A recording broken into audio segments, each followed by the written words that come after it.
Hey, what's going on, everybody? Steve here, Rake and Profit, and I got a question that came in asking, is it worth selling books on eBay or should I only sell books on Amazon? So let's dive right into it. First and foremost, I sell 90% of my books on Amazon FBA, but I am starting to sell more books on eBay, and I'm going to talk about why I'm doing that versus Amazon. There's been a lot of changes that have come up, but let's get right to the main thing. Should you sell books on eBay or Amazon? Is it worth selling on eBay?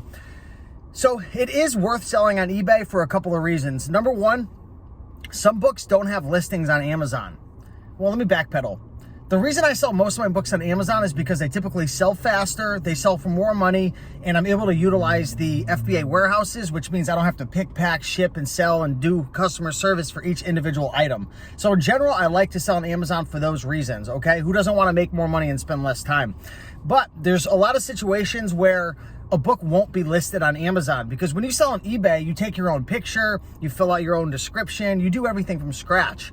On Amazon, you piggyback on other people's listings. Well, if you're dealing with like vintage books or collectible books, a lot of times it's the older vintage collectible, sometimes it's like book sets. There won't even be a listing on Amazon. So a lot of times it's not worth it to create the whole listing from scratch, take the picture, do the description.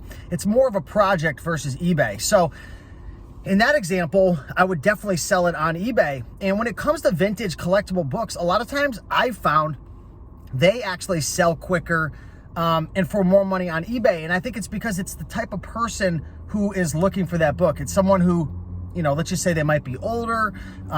It's a very rare, unique book. Maybe they're a collector. I feel like collectors hang out and buy and even spend more money on eBay versus Amazon. So with old vintage type books, those are a couple reasons why you'd want to put it on eBay. Now, another reason why I'm starting to sell certain types of books on eBay versus Amazon is because Amazon has now created what's known as an inventory stock limit. Okay, so they only allow you to stock a certain amount of inventory in the Amazon FBA warehouses, and it all has to do with your sell-through rate and your sales velocity. So most people are going to be locked in at about 1,000 items they could send into Amazon FBA. And if you're selling items really, really quick and they're turning and your sell-through rate is high, they'll lift that up. But they're not going to lift it until you start to reach that maximum amount of items. So when you get to like 999, you're about to cross 1,000. If it's looking good, if you're meeting these certain metrics, they'll raise it. So what that means for me is I only have a certain amount of inventory, right? It's only 1,000. So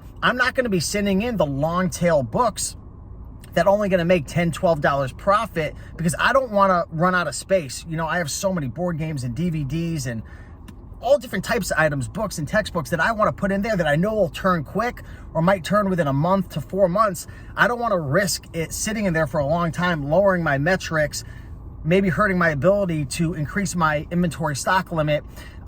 So I find it's better to either merchant fulfill it, or what that means is like pretty much being an eBay seller on Amazon. You sell it as a merchant, but I don't like selling as a merchant on Amazon. I feel like it'll do better on eBay. So for the more long tail, especially the old vintage collectibles, book set, rare type books, I'll put it on eBay. So there's a market on eBay, but you have to understand most of the current books are going to sell quicker and for more money on Amazon FBA. The main reason is customers on Amazon just tend to spend more money in general. Like I said before, a lot of the collectible books and the rare, vintage, maybe one-of-a-kind books could sell for more money on eBay. There might not even be a listing on Amazon. So it's definitely worth it selling on eBay. But I sell most of my books on Amazon FBA. But for some people, they don't want to deal with Amazon. Some of the cons to selling on Amazon is there's a lot of rules. It's easy to get kicked off, much easier. I wouldn't say it's easy to get kicked off, but if you do something stupid, you can get kicked off. You really have to pay attention to your metrics. You really have to pay attention to what you're selling, because on eBay, you could sell whatever. It doesn't matter if it doesn't sell on Amazon. There's storage fees. There's, fees to ship into the warehouse. There's inventory stock limits, so on and so forth. But there's people who have built big businesses on eBay selling books. So, I have a couple thousand books now that aren't going to make the cut for selling on Amazon. So I'm actually going to be putting a lot of them on eBay, and I've already started putting them on eBay. And I have some that there's not even any listings on Amazon, or they're at like a 5 million rank, and then I put it on eBay and it sells for 100 like in a day. So play with it, test it out. Hopefully this video helped. Let me know what your thoughts are in terms of selling books on eBay, or if you enjoy selling them on Amazon. I can only share from my own experiences. So with that being said, if you enjoyed this video, smash that like button, and I'll see you in the next one. Bye.